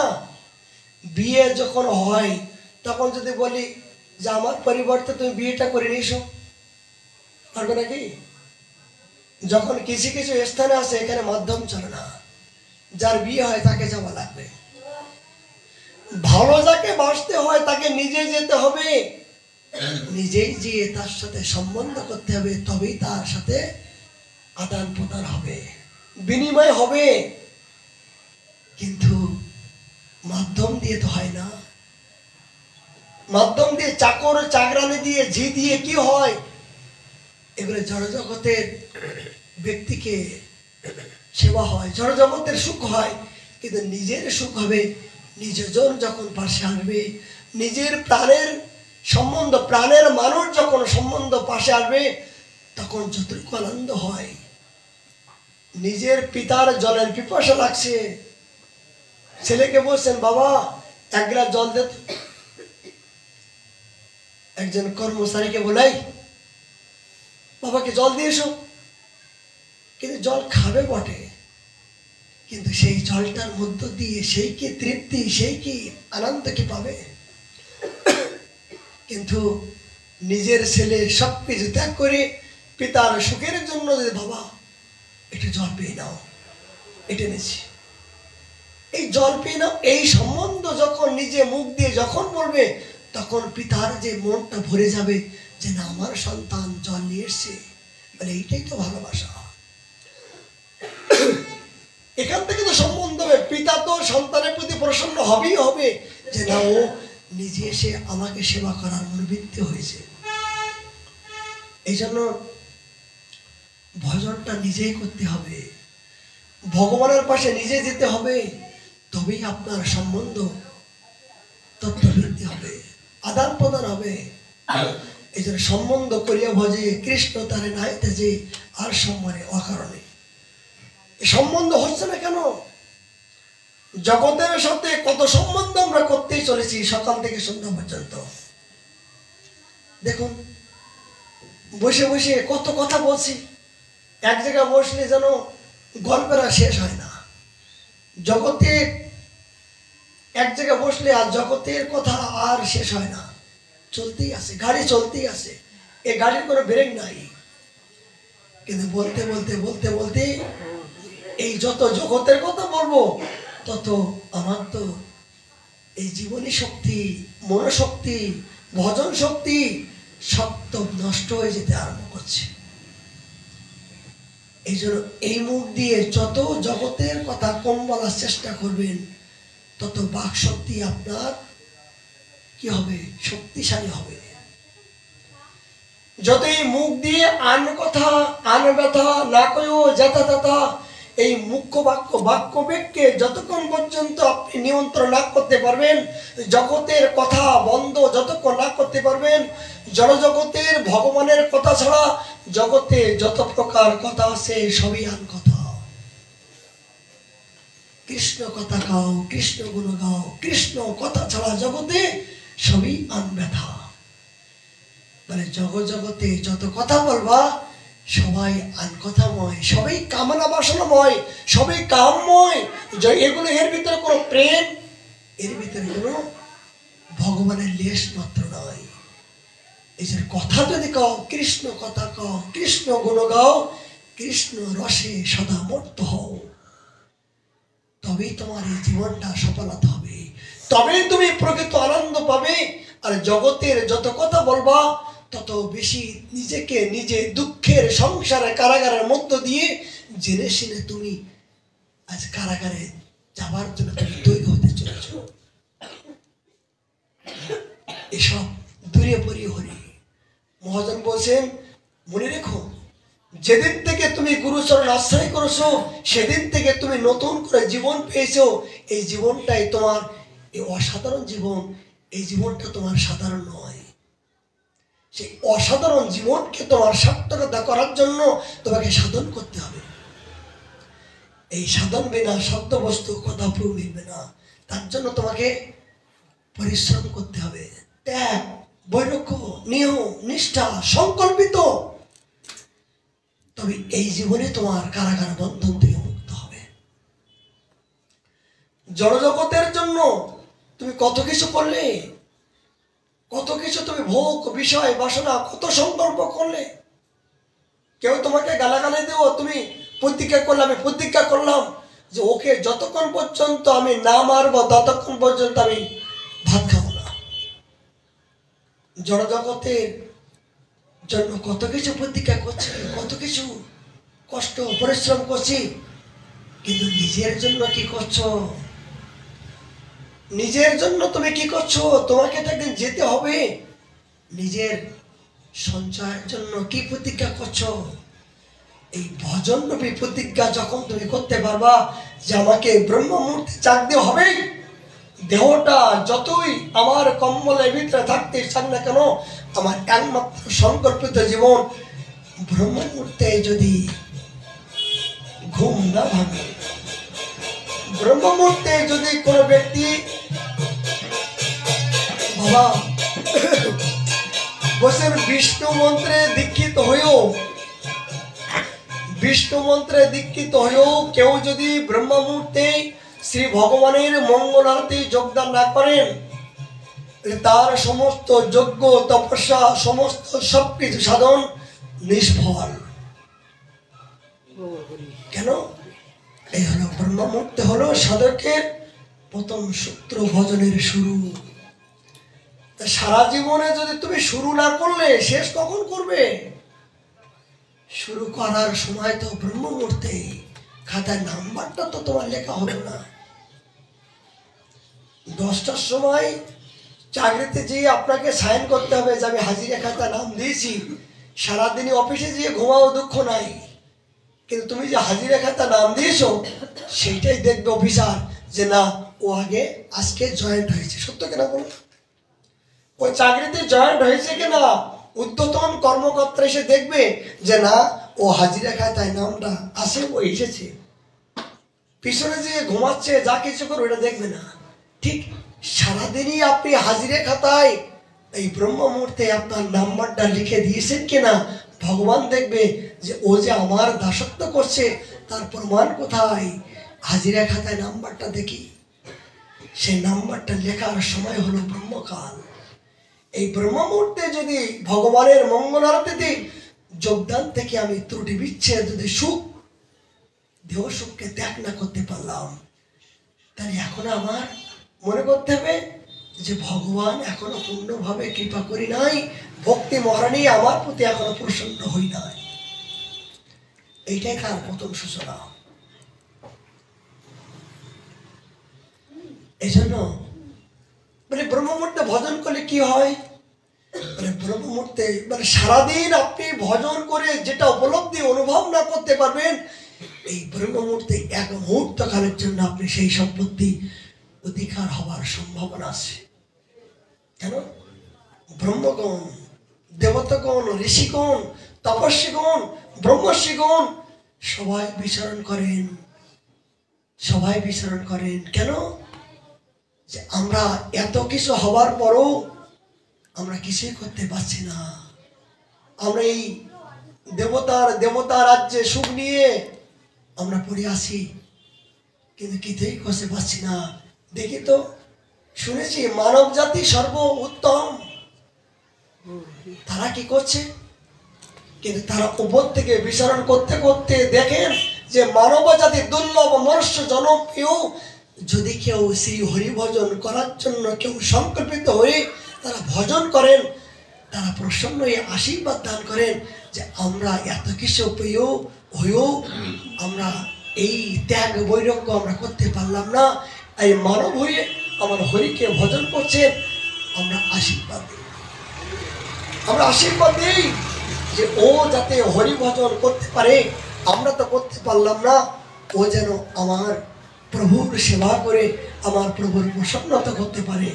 এই জন্য ব্রহ্ম মুহূর্তকালে ভজনের অতীব অতীব সুপ্রিম পাওয়ার জীবনে চলে আসে। দেহটা চিন্ময় হয়ে যায়, মনটা নির্মল হয়ে যায়, মনোবল বৃদ্ধি হয়ে যায়, সমস্ত বন্ধন মুক্ত হয়ে যায়। জীবের অনর্থকাল যত প্রকার অনর্থ বাধা বিপত্তি যত প্রকার, এই ব্রহ্মকাল এক মুহূর্তের জন্য চলে যায়। এই জন্য ভজনের সর্বশ্রেষ্ঠ সময় হলো ব্রহ্ম মুহূর্তকাল। সমস্ত ঋষিগণ তপস্বীগণ তারা এই ব্রহ্ম মুহূর্তে ভজন করে তারা সাধন করে সিদ্ধি লাভ পেয়েছেন। আমরা ভক্তি জীবনে আসতে গেলে ভক্তমান অবশ্যই আমাদের প্রয়োজন। ভক্তের জীবন সম্বন্ধে না দেখলে না জানলে আমার জীবনে যে এখনো শুরু হলো, আমার জীবনে দুঃখকে আমি নিজেকে অনেক দুঃখ মনে করছি, কিন্তু এর চেয়েও যে জগতে ভক্তি জীবনে আরো কাছে আরো ব্যক্তির দুঃখ আছে, সেটা আমি শীতলতা উপলব্ধি করতে পারবো না। তুতারাম বলে একজন ভক্ত ছিলেন বাবা, তিনি তার নিজের গৃহে তিনি ভজন করতেন, ভগবানের নাম করতে করতে নামে বিভোর হয়ে তিনি মর্ত হতেন। স্ত্রী সারাদিন কাজ কাম করে বাড়িতে এসে সে তুতারামকে বিভিন্ন উপহাস করত। তুমি সারাদিন বাড়িতে বসে এই জাতীয় অপমান করত, সবারকে সামনে বিভিন্ন প্রকার ধিক্কার গালাগালি দিত। কিন্তু একদিন সেই তুতারামের বাড়িতে অনেকে সাধু সজ্জন এসে উপস্থিত হলো। স্ত্রী এই যে সাধু সন্ত এই যে সৎসঙ্গ তিনি ভালো চোখে দেখতে পাচ্ছেন না। তিনি তুতারাম ওপরের ঘরে তিনি সাধুদের নিয়ে সৎসঙ্গ করছেন, আর নিচের ঘরে তার স্ত্রী এই কাপড় কাচছেন। এই কাপড় কাচতে কাচতে ওই জলগুলো ওই সাধুদের গায়ে লাগছে। এই যে ভাই, এই সাধুদের যখন গায়ে লাগছে তখন সাধুরা বলছে তুতারাম এখন তো মেঘ নাই, কিন্তু জল আসছে কোথার থেকে? তুতারাম বসে বিনা মেঘে বজ্রাঘাত হয়। বলে আমাদের হরিকথায় প্রসন্ন হয়ে ভগবান আমাদেরকে বর্ষা দান করছে। ভগবান আমাদের চেয়ার কে দয়া আছে? বলে আমাদের হরিকথা সাধু সঙ্গে শ্রবণ করে ভগবান প্রসন্ন হয়ে আমাদেরকে বর্ষা দান করছেন। তিনি তার স্ত্রীর দুঃখকে দুঃখ না মনে করে সাধুদেরকে তিনি এইভাবে বুঝাই দিলেন। সাধুরা জেনে বললেন, তো তারা তুমি সংসারের মধ্য দিয়ে, এত দুঃখের মধ্য দিয়ে তুমি ভজনে মন লাগে কেমন করে? তখন তো তারা বললেন, দেখো এ আমার স্ত্রী, আমার গুরু। বলছেন আমার স্ত্রী আমার কাছে গুরু, এত বড় কথা বলে? হ্যাঁ, ও যদি আমার ভজনে বিদ্বেষী না করতো তাহলে আমার ভগবানের প্রতি আমি অনুরাগে আমি ডাকতে পারতাম না। হা গোবিন্দ, আমাকে তুমি রক্ষা করো। আমি চোখের জল ফেলতে পারতাম না। যখন আমি ভজনে বসি তখন মনটা পরিপূর্ণ আত্মসমর্পিত করতে পারি ভগবানের চরণে। কেন? ওই আমার স্ত্রী আমাকে বিভিন্ন প্রকার ধিক্কার করতো, অপমান করতো। ওই ধিক্কার অপমানের ওই প্রতিশোধ রূপে ভগবানের কাছে আমি মন খুলে বলতে পারতাম, প্রভু এটাই আমার জীবনের কৃপা, আমার জীবনে কৃপা। দেখুন, সাধকের জীবনে জড়জগতের দুঃখকে দুঃখ সুখ মনে করতেন, তবেই তো তারা সাধু, তবেই তো সাধক জীবন।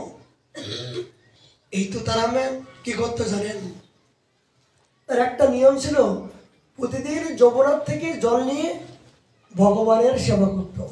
তার একটাই নিয়ম, যে নিজে হাতে করে যমুনার থেকে জল নিয়ে তিনি ভগবানের সেবা, বিহারীদের সেবা করত।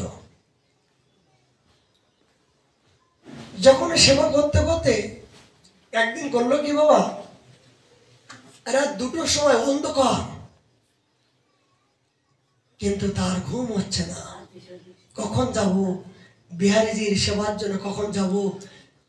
মেঘাচ্ছন্ন অন্ধকার, দেখতে পাচ্ছে না। অন্ধকারে কমসে কম 2 কিলোমিটার দূরত্ব বাবা। নিজের ভজন কুটির থেকে যমুনায় 2 কিলোমিটার দূরত্ব, কিন্তু যখন অন্ধকারে দেখতে পাচ্ছেন না তখন কি করে যাবেন? শ্রবণ করুন বিচিত্রময় জীবনী। যখন তোতারাম অন্ধকারে দেখতে পাচ্ছেন না, মনে করছেন কেমন করে যাব? আমার তো শ্রীনাথের সেবার সময় হয়ে গেছে, মাধবের সেবা সময় হয়ে গেছে, অন্ধকারের জন্য আমি দেখতে পাচ্ছি না, মেঘাচ্ছন্ন বলে আমি দেখতে পাচ্ছি না। ভগবান নিজেই তিনি আলো জ্বালালেন। এই নাড়া দিয়ে আলো জ্বালিয়ে তুতারামের সামনে পথ দেখিয়ে তিনি যমুনার কিনারে নিয়ে যাচ্ছেন। ভগবান নিজের ভক্ত হয়ে ভক্তকে আলো দেখিয়ে অন্ধকারকে দূরীভূত করে নিজে আলো জ্বালিয়ে যমুনা পর্যন্ত নিয়ে যাচ্ছেন। তখন তো তারা মনে করলেন, মনে হয় বিহারীজির কৃপা হলো, আমি অন্ধকারে দেখতে পাচ্ছি না, বিহারীজি কৃপা করে আমাকে এই আলো জ্বালিয়ে নিয়ে যাচ্ছেন, এটা অনুভব করছেন।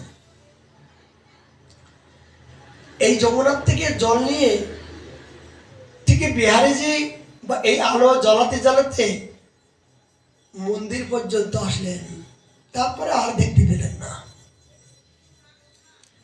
তখন তো তারা ওই জল নিয়ে বিহারীজির যখন মঙ্গল আরতিতে যোগদান করলেন, মন্দির দরজা খুলে দেখলেন, কি দেখলেন জানেন? দেখলেন যে নাড়া দিয়ে ছাই ভস্য মাখানো আলো জ্বালিয়ে যে বিহারীজি পথ দেখাইছিল, সেই নাড়ার যে গুচ্ছিটা বিহারীজির হাতে গুচ্ছি ধরা আছে। সেই বিহারীজির হাতে নাড়ার গুচ্ছিটা হাতে ধরা আছে, আর কি আছে যে বৃন্দাবনের পথে খালি পায়ে তিনি বিভিন্ন প্রকার ধুলো দূষিত হয়ে তার পায়ে যে ধুলো লেগে গেছে সে ধুলিটা পর্যন্ত বিহারীজির পায়ে লাগা আছে। তিনি ধুলোই বিচারণ করতে করতে ভক্তকে পথ দেখানোর জন্য মন্দির থেকে আলো দেখাতে দেখাতে গিয়ে তিনি মন্দিরে এসেছেন। দত্তরাম বললেন, প্রভু তুমি এইটুকু কৃপা করতে পারো, আমার মতন হতভাগ্যকে কৃপা করার জন্য মন্দিরের সুখ বিসর্জন দিয়ে তুমি আজ আমাকে আলো দেখানোর জন্য তুমি গিয়েছিলে যমুনা পর্যন্ত। আমি অন্ধকারে যেতে পারছি না বলে তুমি আমার মতন কুলঙ্গারকে মন্দির থেকে গিয়ে তুমি নিজেই আলো জ্বালিয়ে যমুনা পর্যন্ত নিয়ে গেলে। প্রভু কে যেতে বললো? এ ধামে তো তোমার কষ্ট আমি দেখতে পাই না প্রভু। আমি শত কষ্ট পাই, শত দুঃখ পাই, দুঃখ নাই, কিন্তু তোমার যেন সুখ হয়, তোমার যেন কষ্ট না হয়। ভগবান যেন ভিতর থেকে বললেন, শোন, সারা জীবন তুই আমার জন্য কত কিছু করলি, আমি তো তোর জন্য কিছু করতে ইচ্ছা হয়। সারা জীবন তুই আমার জন্য কত কিছু করলি, কিন্তু আমি তো কিছু করতে ইচ্ছা হয় তোর সেবা করার জন্য। তুই তো গভীর রাত্রি রাত 2টোর সময় তুই মঙ্গল আরতির সময় মনে করে এসেছিস। কেন এসেছিস? আমার সুখের জন্য। নিজের সুখকে বিসর্জন দিয়ে আমার সুখের জন্য তুই যমুনার জলে এসেছিলি। অন্ধকারে যেতে পারছিস না, তাই আমি এসেছি অন্ধকারকে দূরীভূত করে আমি আলো দেখিয়ে আমার সেবাটা যাতে পরিপূর্ণভাবে করতে পারিস। তাই আমার জন্য যদি কোনো ভক্ত কেউ সেবার জন্য জীবনকে উৎসর্গ করে, সেই সেবায় যদি আমি তাকে পাশে না দাঁড়াই, জগতে আমার কি আর জগতে কেউ সেবা করবে না।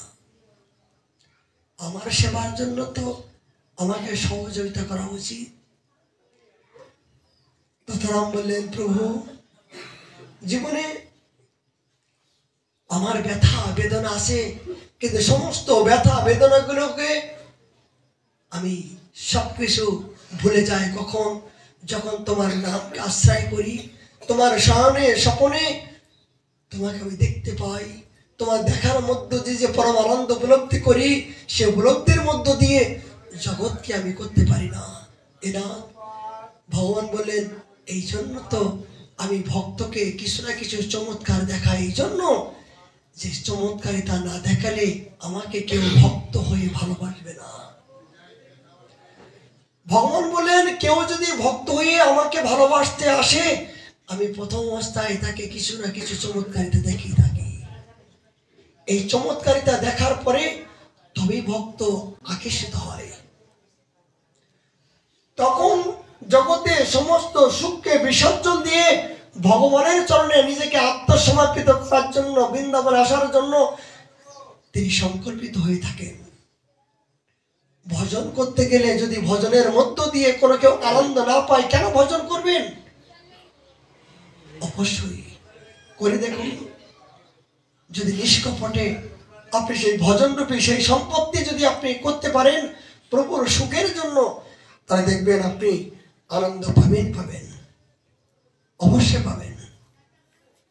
ভগবান ভক্তের জন্য কত কিছু করতে পারেন, কত কিছু করতে পারেন।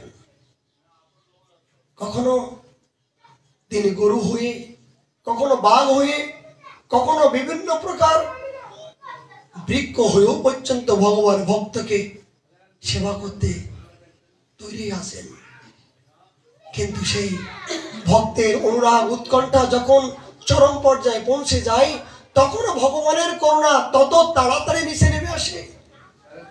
ভক্তের যত উৎকণ্ঠা অনুরাগ ভগবানের প্রতি যত বৃদ্ধি হয়, ভগবানের অহেতুক কৃপা তত তাড়াতাড়ি তার পাশে নিচে নেমে আসতে বাধ্য হয়। আমরা তো ডাকতে জানতে পারছি না, আমরা তো চাইতে জানি না, আমাদের অনুরাগ নাই, উৎকণ্ঠা নাই, আত্মসমর্পিত সেই মনটা নাই।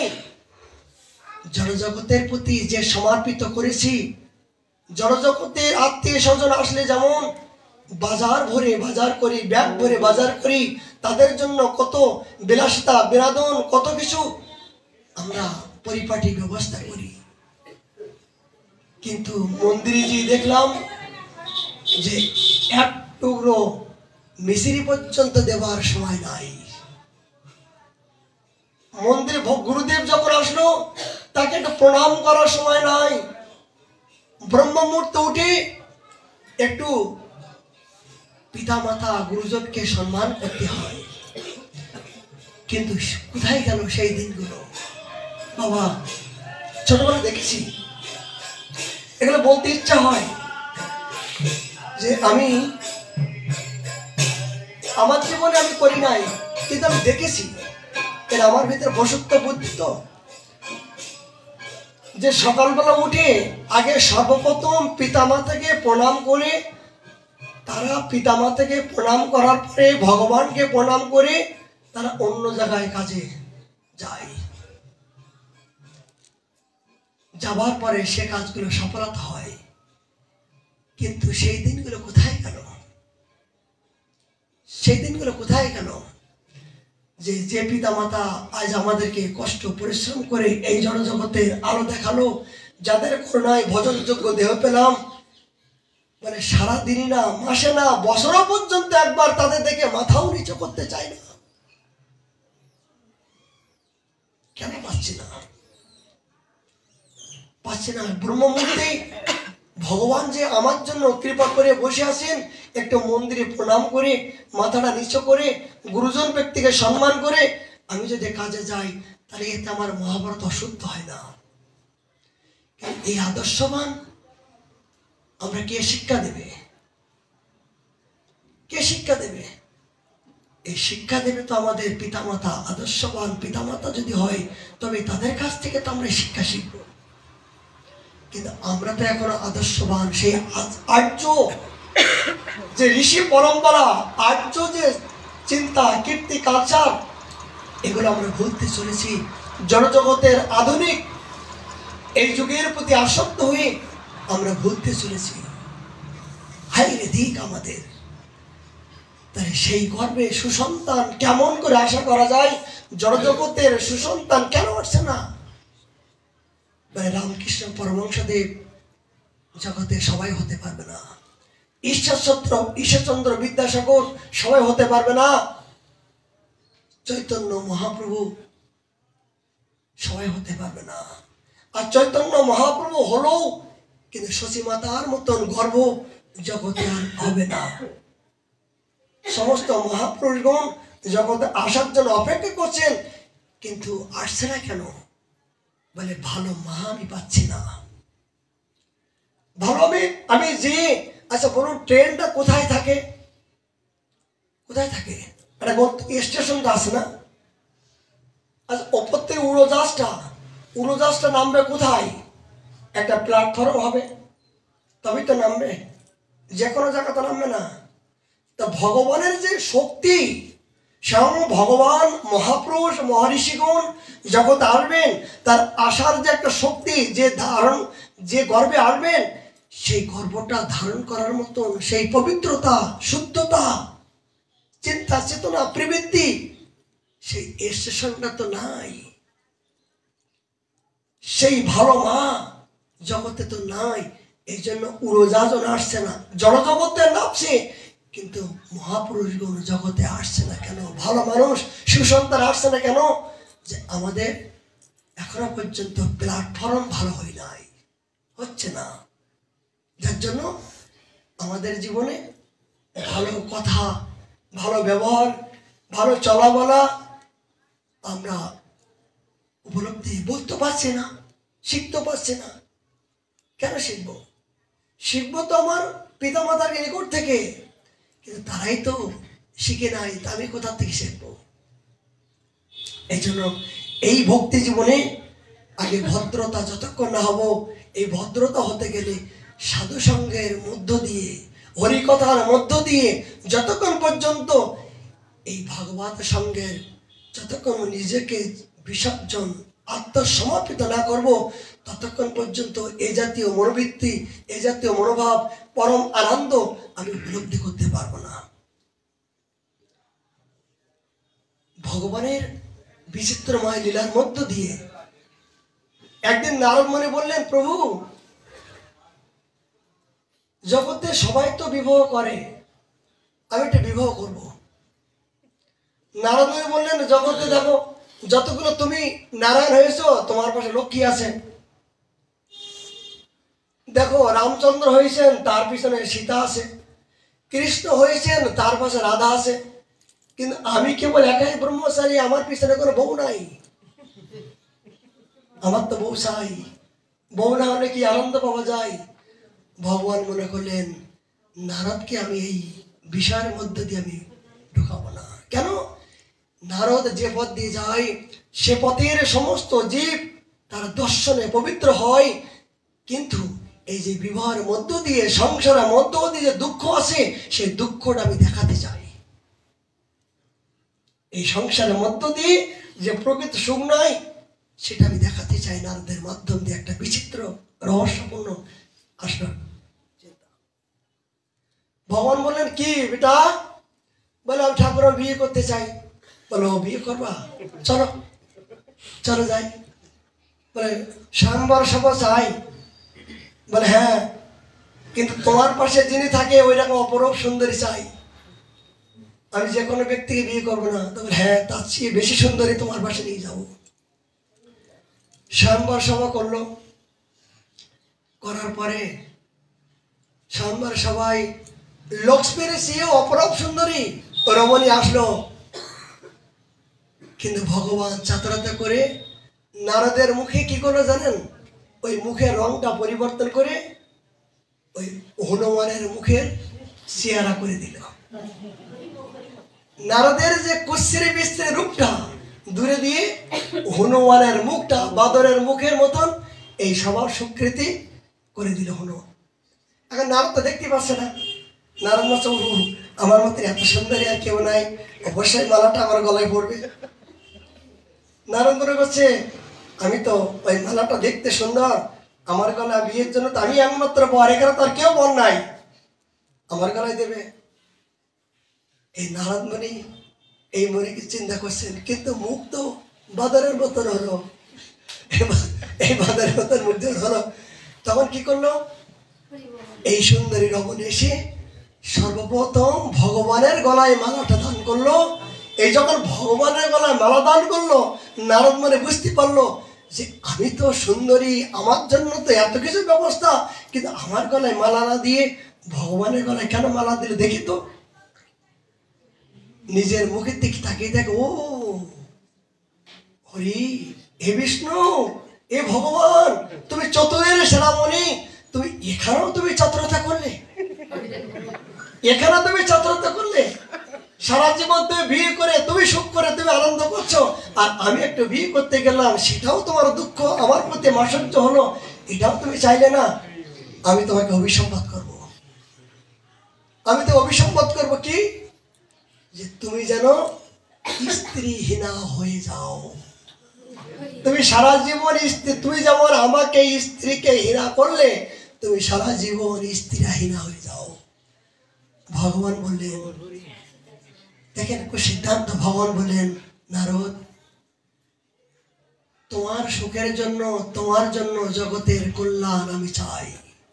তোমার মতো সাধকের জন্য আজকে তোমার বিবাহ করার জন্য হয়তো তুমি দুঃখ পেলে, আমাকে অভিসম্পদ করলে, আমি অভিসম্পদ মস্তকে নিলাম। আমি যদি স্ত্রীহীনা হয়ে জঙ্গল বসে আমি ভিক্ষা করে খাই, তাতে আমার দুঃখ নাই। কিন্তু তোমার মতন সাধকের জীবনে মাধ্যম দিয়ে জগতের কল্যাণ যদি হয়, তাহলে আমি তোমার জন্য আমি সবকিছু ত্যাগ করতে রাজি। নারদ, আমি তোমার জন্য জগৎকে শিক্ষা দিতে চাই যে তুমি বিবাহ করলে আজকে আমার কলিহত জীব তোমার আবাসে যে মুক্ত হয়ে যেত, সেটা তুমি করতে পারতে না। এই জন্য আমি আমার ভক্তকে নিজের সুখকে বিসর্জন দিয়ে আমি জঙ্গলে যাই, স্ত্রীহীনা হয়ে যায়, দুঃখ নাই, কিন্তু আমার ভক্তের সুখে আমি সুখী হতে চাই। ভগবান বললেন, আমি তোমার সুখ চাই। তুমি আমাকে দুঃখ দাও, তুমি আমাকে অপমান করো, তুমি আমাকে অভিসম্পদ করো, আমি মেনে নেব। বলে ভগবান কি অভিসম্পদ কি নেন? বলে অবশ্যই। ভক্ত যদি ভগবানকে অভিসম্পদ করে, ভগবান মস্তকে নিতে বাধ্য হয়। নিয়েছেন, তাই জন্ম জন্ম নিয়েছেন, প্রতি মুহূর্তে নিচ্ছেন। ভগবান বললেন ভক্ত যদি আমাকে অভিসম্পদ করে, সেটা আমি অভিসম্পদ মনে করি না, সেটা আমার জীবনে আসিবে। যেমন গিরি গোবর্ধন, এই সাক্ষাৎ গিরি গোবর্ধন। গিরি গোবর্ধন স্বয়ং ভগবান হয়েও তিনি অভিসম্পদ নিয়ে আজ ব্রজমণ্ডলের ভূমিতে তিনি তিল তিল করে তিনি মাটির নিচেই বসে যাচ্ছেন। তিনি স্বয়ং ভগবান হয়েও তার অভিসম্পদ। হ্যাঁ, এই পুলস্ত মুনির অভিসম্পদে, হে গোবর্ধন তুমি আমাকে অমর্যাদা করলে, আমি অভিসম্পদ করলাম যে তুমি তিল তিল করে বসে যাবে। সেই গোবর্ধন ভগবান কালক্রমে দেখবেন এত উঁচু ছিল, যা পূর্ব দিকে সূর্য উঠলে পশ্চিমে দেখা যেত না। কিন্তু কালক্রমে ভগবান অভিসম্পদ নিয়ে ব্রজমণ্ডল ভূমিতে তিনি অবস্থান করছেন। কেন? ভগবান ভক্তকে সর্বোপরি সুপ্রিম পাওয়ার দিয়েছেন। এই জন্য যে ভক্ত সর্বক্ষণ আমাকে ভালোবাসে। এই নারদ, আমি আমার লক্ষ্মীর সুখকে আমি অবলম্বন করি না। আমি ব্রহ্মা যিনি সৃষ্টিকর্তা, তার কাছে আমি পরাজয় স্বীকার করি না। আমি সমস্ত ইন্দ্র পবন, তার কাছে পরাজয় স্বীকার করি না। আমি পরাজয় স্বীকার করি আমার ভক্তের কাছে, যিনি আমাকে আত্মসমর্পণ করে নিজেকে সমর্পিত করেছেন। সেই সমর্পিত ভক্তর কাছে আমি নিজেকে বিসর্জন দিয়ে আমি তার মনোবাঞ্ছনা পূরণ করার জন্য আমি চেষ্টা করি। কেন? ভক্ত যে আমার মাতা পিতা, ভক্ত আমার গুরু। এই ভক্তেতে নাম রেখেছে আমার বাচ্চা কল্পতরু। ভক্ত আমার কাছে যত প্রিয়, স্বয়ং লক্ষ্মী দেবী পর্যন্ত সে আমার কাছে প্রিয় নয়। ভগবান উদ্ধবকে এই কথা বললেন, উদ্ধব তুমি জানো না তুমি আমার কাছে কত প্রিয়, তোমাকে আমি কত ভালোবাসি, যার জন্য আমার পবিত্র বৃন্দাবনে একমাত্র তোমাকে নির্ধারণ করলাম। তুমি ছাড়া আমার প্রাণের বান্ধব আর কেউ নয়। তুমি একমাত্র আমার মনের কথা তুমি জানো উদ্ধব। তুমি ছাড়া আমার দুঃখের, এই মনের দুঃখের কথা আর কেউ জানতে পারবে না। উদ্ধব তুমি কৃপা করে আমার মনের কথা করে জেনে আমার দুঃখিনী পিতা মাতা, আমার সমস্ত গোপীগণ, আমার শ্রীমতী রাধারানী, তারা যে আমার বিরহে তারা কাতরতা হয়েছে, উদ্ধব তুমি তাদেরকে সান্ত্বনা বাণী তুমি দিও। ভগবান বারবার বললেন, এই উদ্ধবকে দিয়ে জগৎ শিক্ষা দিচ্ছেন যে আমার ভক্তকে আমি কত ভালোবাসি, ভক্তের ভজনকে আমি ভালোবাসি, ভক্তের ভাবনাকে ভালোবাসি। ইনি বলছেন, ভগবান আরো বলছেন, জানো উদ্ধব, বলছে যে আকাশে, সমস্ত আকাশময় যদি বিভিন্ন সুগন্ধি ফুলে সুসজ্জিত হয়ে যায়, আকাশে কি কোনোদিন ফুল ফোটে? আকাশে ফুল ফোটে? আকাশে যদি কোনো ক্রমে ফুলে সুসজ্জিত হয়, বলে বরফের ভিতরে কি আগুন জ্বলে? জ্বলে। বলে বরফের ভিতরেও যদি আগুনও জ্বলে, জ্বলতেও পারে। আম গাছে কোনোদিন কাঁঠাল ধরে? এটাও ধরা সম্ভব হয়, কিন্তু আমাকে পেতে গেলে ভজন ছাড়া যে পাওয়া যায় না উদ্ধব। জগতে অসম্ভব বস্তু সম্ভব হয়, কিন্তু আমার কাছে এইটাই সম্ভব। আমাকে যতক্ষণ পর্যন্ত কোনো সাধক আমার সুখের জন্য আমার আদর্শ, আমার সততা, আমার আশ্রয়, আমার অনুগত্য হয়ে ভজন না করবে, ততক্ষণ পর্যন্ত সে করদ্যপেও আমাকে পাবে না। এটাও কোনোদিন সম্ভব নয়। বিনা ভজনে কবু না পাই নন্দলালা। উদ্ধব, আমার নিজের মাকে পর্যন্ত প্রেম দিই নাই, স্বয়ং ভগবান হয়েও তার পিতা মাতাকে পর্যন্ত কারাগারে বিভিন্ন প্রকার তাদের বন্দী হয়েছিল অপরাধের জন্য। নিজের পিতা মাতাকে পর্যন্ত কারাগারে, ভগবানের পিতা মাতা কারাগারে বন্দী আছে। এটা হবারই কথা বলে প্রারব্ধ, বলে বিধির বিধান সবার জন্য মানতে হবে। পূর্বজন্মের তোমার যে বিধির বিধান সেটা তোমাকে মানতে হবে। আমি নিজের পিতা মাতাকে পর্যন্ত, তাকেও পর্যন্ত জগতে শিক্ষা দিয়েছি। তিনি যদি আজ এই কষ্ট না পেত তাহলে সবাই বল, দেখেছো ভগবানের পিতা মাতাকে ভগবান বলে ক্ষমা করছে, বলে না আমি ক্ষমা করি না। বলে দ্রৌপদী যে সবাই বসে আছেন, যে সবাই স্বয়ং ভগবান, ধর্মরাজ যুধিষ্ঠির আদি পঞ্চপাণ্ডবগণ সবাই বসে আছেন, সে স্বয়ং ভগবান সেই সবাই বসে থাকার পরও সেই সতীব্রত রমণীর বস্ত্র হরণ করে তার সমস্ত সতীত্ব নষ্ট করছেন।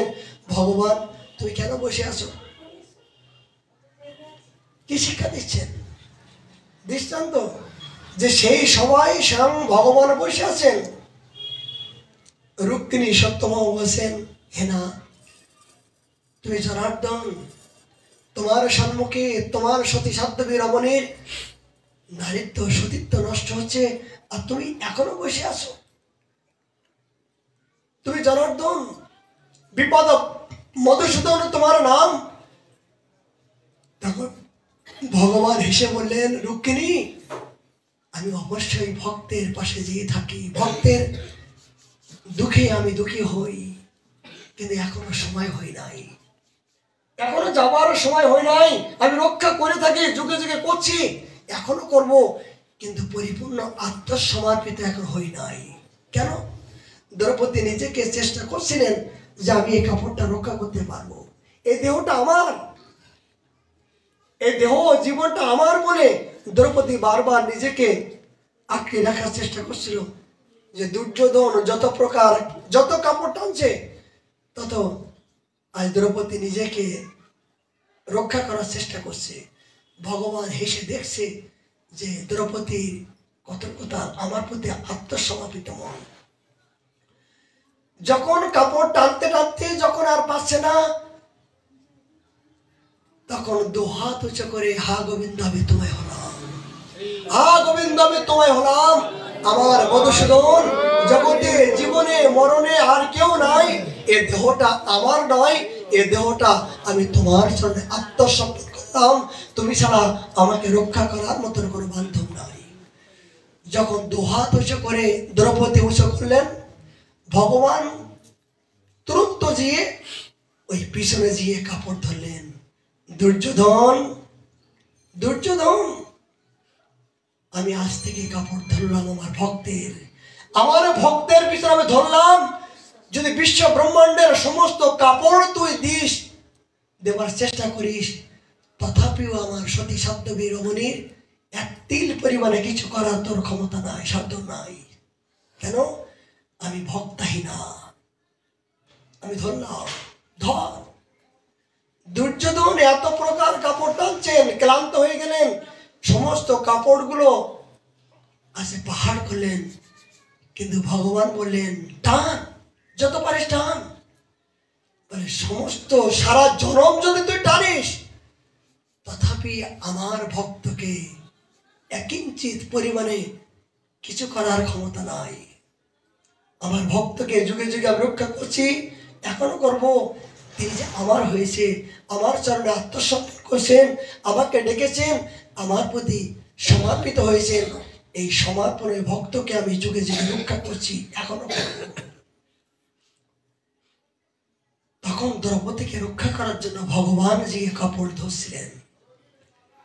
কেন? কি শিক্ষা পেলাম? যে জগতে ভগবানের করুণা, ভগবানের সেই আনন্দ আমরা পাচ্ছি না কেন? ভজন করার পরে উপলব্ধি করতে পারছি না কেন? আমরা পরিপূর্ণ আত্মসমর্পিত করতে পারছি না। দোহাত উঁচু করে এই দেহটা আমার, এই কাপড়টা আমার, আমি রক্ষা করতে পারবো। আমি নিজেকে মালিক হয়ে, কর্তা হয়ে আমি নিজেকে অধিকার হয়ে আমি জগতে কত কিছু অধিকারী হচ্ছে, কিন্তু এটা আমার অনধিকার। নিজেকে জগতে যখন মালিক বা ভগবান কোনো কিছু যদি নিজেকে আমি বলে ঘোষণা করব, তখন এই ঘোষণার মধ্য দিয়ে আমার অনধিকার, এটা অধিকার নয়। অধিকার তখনই হবে যখন দ্রৌপদীর মতো পরিপূর্ণ জীবনে মরণে শয়নে স্বপনে এই প্রভুনাথ আমি তোমার হলাম, আমি তোমার হলাম, তুমি ছাড়া আমার আর কেউ নাই। দুঃখটা যেমন তোমার, সুখও তেমন তোমার, এই সংসার তোমার, জগৎ তোমার, ধন জন মান পরিজন সবই তোমার, সবই তোমার। বলে তোর কি? বলে আমার শুধু তুমি আর তুমি। এনা আমার শুধু তুমি আর তুমি।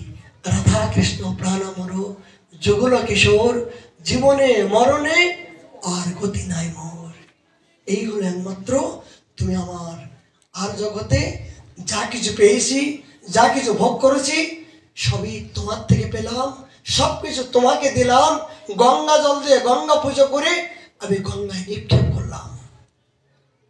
সত্যি কিনা বলো? গঙ্গা জলে গঙ্গা পুজো করে, গঙ্গা চ যমুনা সব গোদাবরী সরস্বতী নর্মদে সিন্ধু কাবেরী জলস্থানে গুরু গঙ্গায়, গঙ্গা জল থেকে গঙ্গা নিলাম, নিয়ে গঙ্গায় নিক্ষেপ করলাম। মহাজন বলছেন জগতে যা কিছু পেলাম, যা কিছু ভোগ করলাম, এ প্রভুনাথ সব তোমার থেকে আমি ধার করে নিলাম, ধার করে ভোগ করলাম। আর সারা জীবন তোমার ভজন রূপে করলাম না, সারা জীবনটাই আমি ধার করে ঋণী হয়ে আমি চলে গেলাম। তার পরিণাম আমার নরক ভোগ। যদি এই রীত থেকে মুক্ত হতে চান, একমাত্র হরি ভজনকে আশ্রয় করুন, গুরু শরণ আশ্রয় করুন, ভজন রূপী এই সম্পদ থেকে আশ্রয় করুন। তবেই সমস্ত রীত থেকে, সমস্ত বিপদ থেকে আপনি রেহাই পেয়ে আপনি অপ্রাকৃত আনন্দ, প্রকৃত মনের সুখ আপনি পাবেন। তা না হলে জনজগতের প্রতি যদি আপনি সুখ আশা করেন, তাহলে সেই প্রকৃত আপনার সুখ নয়। এই সুখের পরিবর্তে আপনার জীবনটা দুঃখ, দুঃখ আর দুঃখময়। সময় তো হয়ে গেছে বাবা, মহাপ্রভু করুণা হলে আমরা আগামীকাল আবারই 4টের সময়। আজকের মতন বিশ্রাম। অনেক দৃষ্টান্ত চলে আসছে, জানি না প্রভু কি বলাচ্ছেন। মহাপ্রভু যে বলন মানে তাহা বিনা না ভালো মন্দ নাই জানি। জয় জয় রাধে কৃষ্ণ গোবিন্দ, জয় জয় রাধে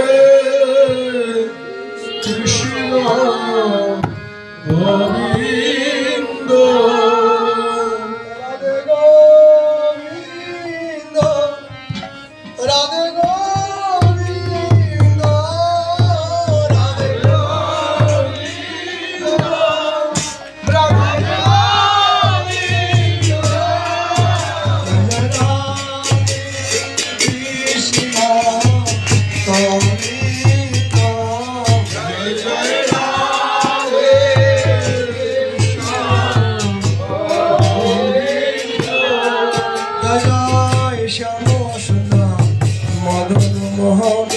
বৃন্দাবন চন্দ্র, জয় জয় শ্যাম সুন্দর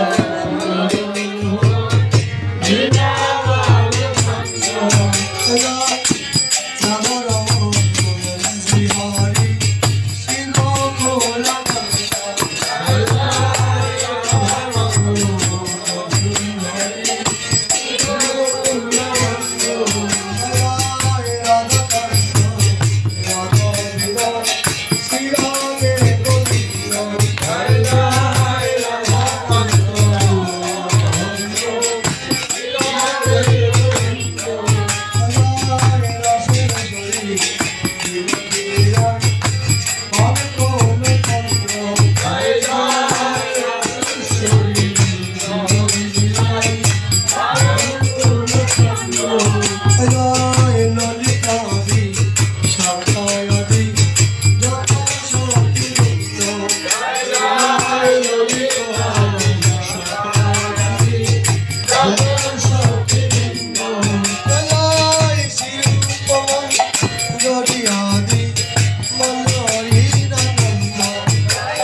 Krishna